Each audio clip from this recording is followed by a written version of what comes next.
તો આજે હતો રવિવારનો દાડો, તો અમે પહોંચી ગયા કોમ કરવા માટે. હું ને વનરાજ. આ રહી ગાડી સાફ જોઈને વનરાજ ખુશ થઈ ગયો.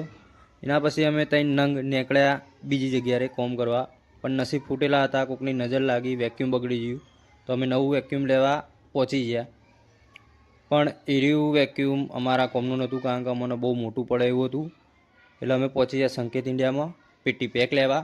આ રહ્યું અમારું વેક્યુમ પેક થઈ રહ્યું, એની પ્રાઇસ જોઈ લો, અને નવું વેક્યુમ લેવાની ખુશી. અને વનરાજને એનો ભાઈબંધ મળી ગયો હતો, તો એ એના જોડે લપ કરતો હતો. આ એનું બિલ બની ગયું. હું સોડાવી આપણે બન્યા વેક્યુમ.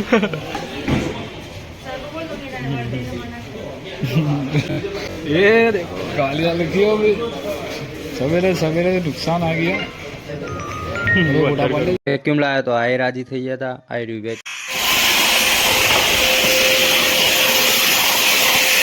પછી બે ગાડીઓ સાફ કરીને અમે પહોંચી ગયા ચાની ટપરી ઉપર. જો અમારી રોજ બેઠક છે.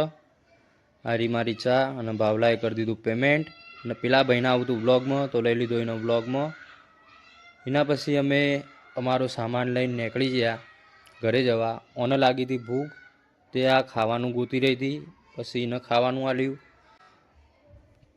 પછી મેં બી ખાઈ લીધું. અને ચોકી કરવા બેઠી હતી, તો મેં કીધું એડો ઝૂલીને થોડી રમાડી લઈએ. તો ઝૂલીને રમાડ્યા પછી અમે નીકળી જતા કોમ કરવા, કારણ કે આખો દાડો સિટીમાં લાઇટો નથી. હોજે આવી લાઇટો, તો કોમ કરીને અમે ઘેર વળ્યા. તો મળીએ નેક્સ્ટ વ્લોગમાં.